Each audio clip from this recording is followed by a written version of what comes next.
Bonjour à tous, nous allons nous retrouver aujourd'hui pour finir notre chapitre sur l'émergence d'un État français fort au Moyen Âge, entre le Xe et le XVe siècle, en nous intéressant à un moment extrêmement important de l'histoire de France, qui est la guerre de Cent Ans, qui va nous opposer aux Anglais pendant un peu plus d'une centaine d'années réellement, puisqu'elle va durer 116 ans, cette guerre. Alors, d'où vient cette guerre? Initialement, on a déjà parlé, le mariage d'Aliénor d'Aquitaine avec le roi d'Angleterre va offrir finalement au roi d'Angleterre énormément de territoire sur le territoire français, et cela va leur donner finalement une force sur place, d'autant plus que les territoires qu'ils occupent sont extrêmement riches, et que très très rapidement il va y avoir une opposition entre le roi de France, le roi d'Angleterre, qui va durer relativement longtemps. Au Moyen-Âge, on l'a déjà vu, quand on veut mettre en place une paix, quand on veut mettre en place une alliance, généralement, ça passe par des mariages, pour être sûr de consolider les liens entre les deux familles. Et il va y avoir comme ça un certain nombre de mariages entre la France et l'Angleterre qui vont avoir une incidence très forte. Et ça va notamment prendre part au moment du règne du roi de France, Philippe le Bel, Philippe IV le Bel. Si on prend Philippe le Bel, il a une particularité, il a plusieurs fils, mais il a aussi une fille qu'il va donner en mariage au roi d'Angleterre qui s'appelle Édouard II. Cette fille, en théorie, il n'y a pas de problème, puisqu'en France, il y a ce qu'on appelle la loi salique. Lorsque le roi meurt, c'est son fils qui doit hériter. S'il n'a pas de fils, ce sera le membre de la famille la plus proche, mais mâle. Il faut donc que ce soit un homme sur le trône de France, on n'a jamais eu de reine. Donc, tout simplement, traditionnellement, les Capétiens ont eu un règne relativement simple. Les Capétiens directs, ceux qui descendent directement du Capet, n'ont pas eu de problème. Sous le règne de Philippe IV, la situation va être un petit peu différente. Il a un petit frère. Ce petit frère s'appelle Charles de Valois. C'est un excellent général, initialement, mais c'est surtout quelqu'un que Philippe aime beaucoup. Il va couvrir ses dettes, il va le protéger, il va en faire un personnage relativement important au sein, finalement, du royaume de France, même s'il n'est que secondaire, puisqu'il n'est pas censé régner. Philippe IV le Bel, nous en avons parlé, c'est lui qui va être responsable des luttes contre le pape, c'est aussi lui qui va donner finalement une partie de ses lettres de noblesse à Avignon, qui a été une résidence papale pendant une période, et c'est lui aussi qui va se débarrasser de l'ordre des Templiers. Ce qu'on sait un petit peu moins, c'est que finalement c'est son règne qui va véritablement mettre en place les pièces qui vont amener petit à petit à la guerre de Cent Ans. À sa mort, il va avoir un fils qui va monter sur le trône, qui s'appelle Louis X le Hutin. Louis va régner entre 1314 et 1316, c'est un règne relativement court, mais surtout à sa mort, sa femme est enceinte, et on ne sait pas encore si c'est un garçon ou une fille. Heureusement, pour les Français, c'est un petit garçon. C'est un garçon qui va devenir Jean Ier le Posthume. Il va naître, régner et mourir en 1316. Ça veut dire que c'est un bébé. Il n'a jamais pu régner. C'était une régence, donc un conseil organisé par des grands seigneurs et la reine mère, qui devait régner à sa place. Il va mourir à moins d'1 an. Et comme il n'y a pas de fils direct, il faut automatiquement chercher l'héritier mâle le plus proche. Cet héritier mâle, ce sera tout simplement le frère de Louis X le Hutin. Ça va être Philippe V le Long, qui va régner, mais mourir sans fils. Donc rebelote, on doit chercher un autre héritier mâle. Heureusement, il y a un troisième frère, qui cette fois-ci s'appelle Charles IV, Charles IV le Bel. Mais Charles IV, comme son précédent frère, va mourir sans postérité, sans enfant. Donc si on reprend la loi salique, en théorie, ça doit être le membre mâle le plus proche. C'est-à-dire, comme il n'y a plus de frères, il faut remonter au frère de Philippe le Bel. On revient à notre fameux Charles de Valois, qui est mort bien entendu, mais qui lui-même a un fils, Philippe de Valois. Mais à ce moment-là, il va y avoir une situation un petit peu plus compliquée. Si vous vous souvenez bien, on en a parlé tout à l'heure, je vous ai dit que le 4e enfant de Philippe le Bel, cette fameuse Isabelle, a été mariée au roi Édouard II d'Angleterre. Alors ça n'a pas été un mariage de tourpeau, ils vont beaucoup s'affronter, ils auront beaucoup d'opposition, et au final, Isabelle va renverser Édouard II, le faire enfermer, et avec son amant, Mortimer, ils vont prendre le contrôle du royaume. Pas très longtemps, puisqu'ils seront eux-mêmes évincés par le fils d'Isabelle, Édouard, qui devient Édouard III d'Angleterre. Alors, il ne va pas se débarrasser de sa mère, mais il va l'isoler de la politique, il va la placer dans un château où elle finira sa vie tranquillement. Bref, c'est pas une famille de tourpeaux. Et malgré tout, en Angleterre, la particularité, c'est que depuis le début du règne des Plantagenets, une femme peut sans aucun problème, en théorie, transmettre la couronne de roi. Et notre brave Édouard III, il va en profiter pour dire « Ma maman, c'était la sœur du précédent roi, du précédent encore avant, de celui d'encore avant et la fille du quatrième encore avant. Bref, l'héritier mâle le plus proche, en passant par ma mère, c'est moi. » Ce qui fait que le royaume de France va se trouver dans une situation où les grands doivent choisir un nouveau roi, et ils ont le choix entre Édouard III d'Angleterre et Philippe de Valois. Différentes politiques vont s'appliquer. La première, c'est de dire que Philippe de Valois, il est plus faible, mais c'est un seigneur local, donc on peut lui faire confiance, et surtout, comme c'est un seigneur, il ne se mêlera pas des affaires des autres. De l'autre côté, les partisans d'Édouard III vont dire que c'est un roi puissant, que c'est vrai que c'est lui le plus proche, finalement, physiquement, ou généalogiquement, on pourrait dire plutôt, du roi précédent et de 4 rois précédents, et puis qu'il y aurait cet avantage que, si il devenait roi de France et roi d'Angleterre, on mettra en place le royaume le plus puissant d'Occident, un royaume sans doute capable d'aller libérer jusqu'à Jérusalem. Malgré tout, en se basant sur la loi, et en se rendant compte que l'Angleterre est quand même dangereuse, on va décider de mettre en place le roi Philippe de Valois, qui va devenir Philippe VI pour la France. Ce jeune roi monte sur le trône et va donc donner naissance à une nouvelle dynastie. C'est un Capétien, mais indirect, il n'aurait pas dû régner normalement. C'est la dynastie des Valois qui va prendre finalement le contrôle de la France, et même si ce sont des Capétiens, on dit eux que ce sont des Capétiens indirects. Cette situation ne va pas beaucoup plaire à Édouard III. Il va commencer par accumuler de l'argent, s'assurer de ses alliances, et il va, au final, décider petit à petit de préparer une guerre. Alors pas tout de suite, parce qu'il lui faut du temps pour avoir les finances, pour avoir les troupes, pour avoir les moyens de se battre. Et si en 1328, son oncle est mort, et Philippe est devenu le roi de France, il va décider en 1337 de déclarer la guerre au royaume de France pour récupérer sa couronne. Il va aussi beaucoup jouer, ne serait-ce que d'un point de vue héraldique, sur le fait que son blason, c'est à moitié le léopard anglais, mais aussi de l'autre moitié la fleur de lys française. On va rentrer donc dans cette guerre de 116 ans, la guerre de 100 ans, c'est son nom, c'est plus simple à se souvenir, qui va être une catastrophe pour le royaume de France.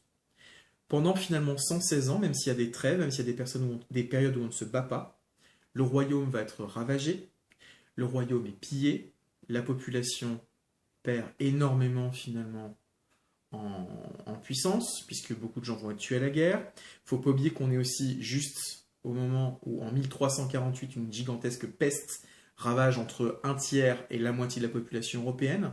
Bref, la population française et l'économie française vont s'effondrer. Et le royaume va avoir du mal à s'en remettre. D'autant plus qu'à cette époque, on ne se bat pas avec des soldats qu'on a en permanence. On se bat soit avec une hoste, c'est-à-dire qu'on demande à ces seigneurs de venir se battre pour vous, mais on accompagne ça aussi par des mercenaires. Et ces mercenaires, ils se battent pour vous tant qu'on les paye. Dès que vous arrêtez de payer, ils vont récupérer sur la population l'argent qu'on veut récupérer. Ils vont piller, ils vont tuer, ils vont violer, ils vont ravager les campagnes, ils vont ravager aussi les monastères, les couvents. On va aussi, dès qu'on est en période où on ne se bat plus, on arrête de les payer, ces mercenaires, donc rebelote. Et puis il y a certains d'entre eux qu'on va engager justement pour aller piller les terres de l'autre. C'est ce qu'on appelle les routiers. Ce qui fait que le royaume est dévasté, des villages, des villes entières sont dépeuplées, sont abandonnées, des champs ne produisent plus, donc des famines qui aggravent encore la maladie, les épidémies et les guerres. Ce qui fait que pendant 116 ans, le royaume va vraiment prendre énormément sur lui, mais va être extrêmement dans une situation difficile. Il va y avoir des victoires des Anglais, des victoires des Français, à différents moments. On ne va pas forcément s'intéresser à toutes les batailles. On va voir par contre que certaines armes vont se transformer à l'époque. Les Français notamment, qui se battent généralement avec les chevaliers devant, vont être battus à Azincourt pour une raison toute bête. Ils lancent les cavaliers et les Anglais mettent face à eux non pas leur propre cavalerie, mais tout simplement leurs archers, les archers gallois qui tirent avec des arcs longs. Et ces arcs longs peuvent traverser les armures. C'est une hécatombe pour la noblesse française. Face à elle, nous, quand on veut tirer sur les soldats anglais ou sur la cavalerie anglaise, on a des arbalètes qui fonctionnent très bien, mais sur une distance beaucoup plus réduite que les arcs gallois. Donc on a une situation assez complexe. On ne va pas rentrer dans les détails pour l'instant, ça ne nous intéresse pas pour le cours. Simplement, il faut que vous compreniez que vers 1380, le jeune roi Charles V, qu'on appelle Charles le Sage, va apporter une phase de statu quo, c'est-à-dire que on revient un petit peu à la situation initiale, et accompagné de son grand maréchal du Guesclin, il arrive à restaurer une grande partie du royaume. La situation semble à peu près stable, même si on ne signe toujours pas la paix, une paix définitive, mais à la mort de Charles V, il est remplacé par son fils, Charles VI, et là ça va devenir un petit peu plus compliqué. Tout simplement parce que Charles VI, c'est quelqu'un qu'on appelle un mélancolique à l'époque. Nous, de nos jours, on appellerait ça quelqu'un qui est schizophrène, qui est dément, qui est fou, tout ce que vous voulez, avec différentes formes de problèmes psychologiques. C'est un roi, par contre, qui est extrêmement populaire auprès de la population du royaume. Il est aimé, très largement. Il va être marié à Isabeau de Bavière. C'est un mariage qui sera heureux dans le sens où ils vont avoir énormément d'enfants. Par contre, Isabeau de Bavière n'est pas quelqu'un qui est aimé. C'est quelqu'un, au contraire, qui est détesté. Et ça va amener un petit peu de discrédit sur le roi. La phase qui va nous intéresser, nous, c'est en 1393, notre brave Charles VI, qui était déjà un petit peu instable, qui a connu des phases de mélancolie plus ou moins longues, il va se retrouver pris dans un événement tragique pour la France, qui est le bal des Ardents. Lors de ce bal, on va décider finalement l'hôtel Saint-Paul, qui est là où réside souvent le roi de France, à cette époque, d'organiser une fête en soirée, à une époque où, je vous le rappelle, la nuit tombe, à ce moment-là, normalement, on ne sort plus. Lors de cette fête, qui devait célébrer les fiançailles et le mariage de deux personnalités du royaume, les garçons décident d'organiser ce qu'on appelle un charivari, c'est-à-dire qu'on va se déguiser, qu'on va embêter les filles, et pour ce faire, ils se déguisent en hommes sauvages. On se colle de la poix pour se brunir la peau, on colle des poils d'animaux, etc. pour ressembler à ce qu'on imagine être des sauvages à l'époque. Et on lance la fête, en pleine soirée. L'hôtel Saint-Paul est illuminé par énormément de chandelles pour pouvoir y voir clair, pour pouvoir vivre tranquillement. Et à un moment donné, on décide donc de lancer le charivari et tous nos jeunes seigneurs vont décider de déambuler dans la salle, d'embêter les filles. Et comme c'est une farandole, ces charivaris, ils sont attachés les uns aux autres. Et à un moment donné, l'un des frères du roi, Louis d'Orléans, va approcher un peu trop près l'une des chandelles de l'un des costumes. Et comme c'est de la poix qui colle sous les poils, bah, tout simplement, le costume de l'un des invités prend feu et ça va se transmettre à l'hôtel et petit à petit aux différents invités. On arrive à exfiltrer le roi accroché à ses camarades. Le problème, c'est qu'il est blessé, il est en partie brûlé, mais il a surtout entendu, senti et vu ses camarades brûlés vifs être attachés à lui, il a vraiment cru mourir, et là, il va sombrer dans une folie totale. À partir de ce moment-là, c'est vraiment Charles VI le fou qui est incapable de gérer le royaume. On va mettre en place une régence avec différentes personnalités, Isabeau de Bavière, pas très populaire, Louis d'Orléans, l'un des frères du roi, et Philippe de Bourgogne, encore un des frères du roi. Simplement, toutes ces personnalités ne s'entendent pas très très bien. Les deux hommes se cherchent querelle en permanence. Je me suis trompé, il n'y a pas que des frères, il y a aussi des cousins, excusez-moi. Et ils vont tout faire pour se nuire les uns les autres. Jusqu'au moment où le duc de Bourgogne fait assassiner le duc d'Orléans, et le fils de celui-ci fera assassiner le duc de Bourgogne. C'est la fin de l'Alliance française, la Bourgogne décide de se retirer, de s'associer à l'Angleterre, et il relance une nouvelle offensive pour reprendre le contrôle du royaume. Très rapidement, l'alliance entre les Bourguignons et les Anglais fait mouche. Ils vont prendre le contrôle de tous les territoires de France au nord de la Loire, plus bien sûr l'Aquitaine qui était déjà anglaise. Le fils de Charles VI doit se réfugier au sud de la Loire. Il va trouver refuge à Châlons, à Bourges, on l'appellera d'ailleurs le petit roi de Bourges, pour montrer qu'il ne contrôle pratiquement plus rien. Il a les territoires les plus pauvres, les plus ravagés. Et à ce moment-là, la situation semble relativement désespérée. Tous les symboles, tous les éléments, tous les lieux importants de la couronne sont contrôlés par les Anglais, et le roi d'Angleterre va même se faire sacrer au roi de France. La situation va se débloquer plus tard, vers 1453, avec un personnage de l'imagerie populaire française relativement connu. C'est le personnage de Jeanne d'Arc. Alors Jeanne d'Arc, c'est une jeune fille qui vient d'un village de l'Est français, du village de Domrémy, qui est un village qui soutenait le dauphin, donc le fameux Charles, face aux Anglais, entouré par des territoires qui appartenaient soit aux Anglais, soit aux Bourguignons. Jeanne d'Arc, selon le mythe qui s'écrit autour d'elle, elle aurait entendu des voix. Elle entendait différents saints qui lui prophétisaient un avenir relativement radieux. On lui prophétisait l'idée qu'elle rencontrerait le dauphin. On lui disait qu'elle libérerait la ville d'Orléans et qu'elle serait blessée à cette occasion. On lui prophétisait qu'elle libérerait Reims, Paris, qu'elle deviendrait finalement un conseiller du roi de France, que celui-ci serait sacré, deviendrait le plus grand roi de la chrétienté, et qu'elle partirait en croisade avec lui pour libérer Jérusalem, mais qu'au cours, finalement, de cette croisade, même si le roi de France allait gagner, elle allait mourir. Alors vous allez me dire, ça paraît un petit peu fou cette histoire, sauf qu'au Moyen-Âge, ces prophètes qui racontent des histoires qui sont censés pouvoir prédire l'avenir, on y croit assez fortement, on est superstitieux. Par contre, on essaie de vérifier leur dire.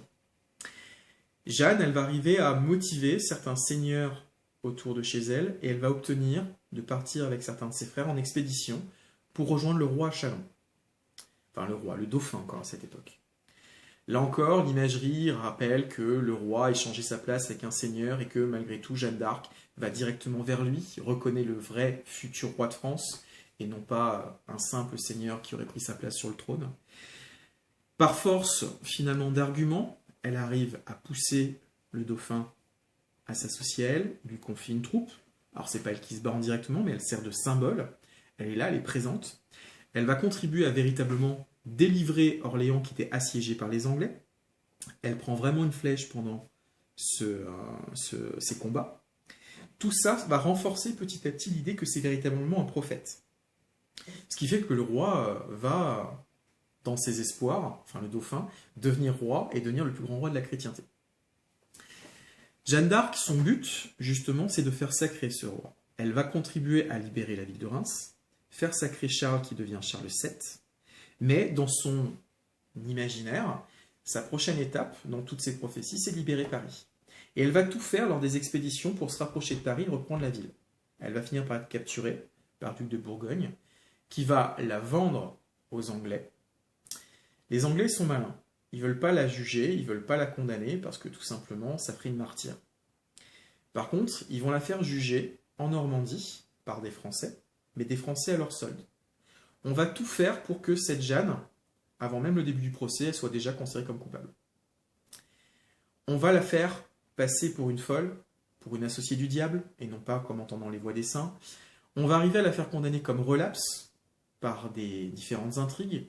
On lui interdit de s'habiller comme un homme, puisqu'on l'accuse de refuser le dessein de Dieu. Elle veut finalement se comporter comme un homme alors que ce n'est qu'une femme, et pourtant on ne lui donne que des vêtements d'homme. Ce qui fait qu'au final, on considère qu'elle est relapse, elle sera brûlée pour laisser l'impossibilité d'aller sur son lieu de sépulture, et on va construire autour d'elle l'imagerie que son cœur n'aurait pas brûlé avec elle. Malgré tout, le roi de France perd une alliée, mais honnêtement, elle va être laissée de côté. Le roi va continuer la lutte, il va arriver à repousser les Anglais, à bouter les Anglais hors de France, sauf de la ville de Calais, et il instaure un royaume, ou plutôt un règne, relativement important.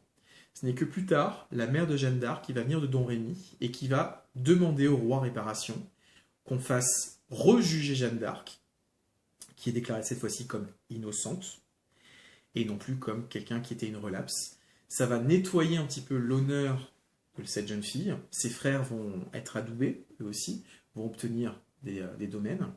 Mais malgré tout, l'image de Jeanne d'Arc va disparaître petit à petit, on va l'oublier pendant très longtemps.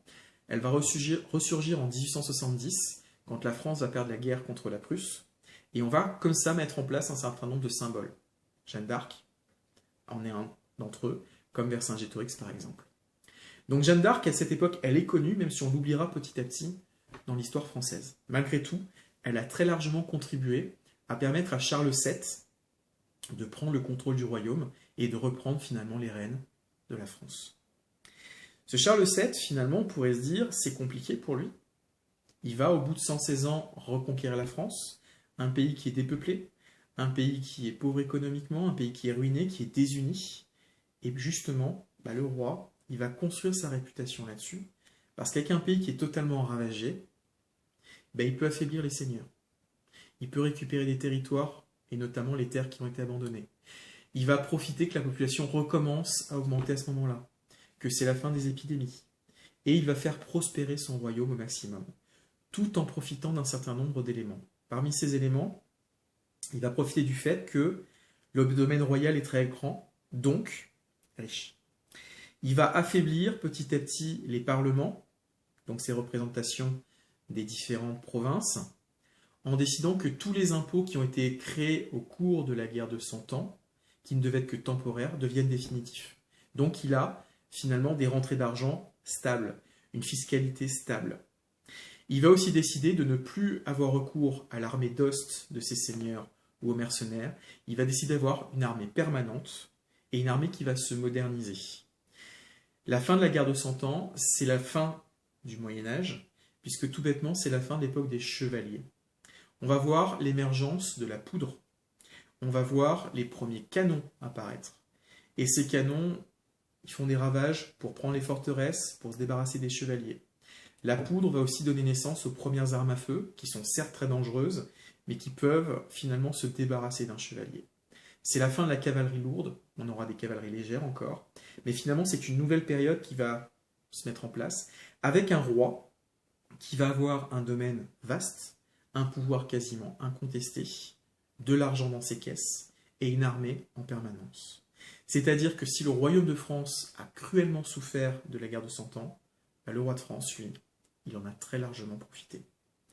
Donc au XVe siècle, quand Charles VII monte sur le trône, c'est un roi affirmé, puissant, qui va laisser à ses héritiers finalement un royaume fort, qui va redevenir très rapidement le premier royaume d'Occident. Je vous remercie de votre attention.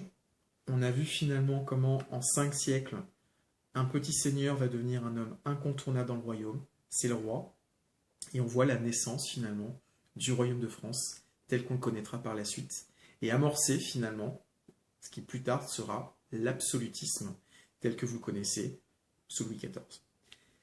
Je vous dis à la prochaine fois, prenez bien soin de vous et bon courage à tous. Au revoir.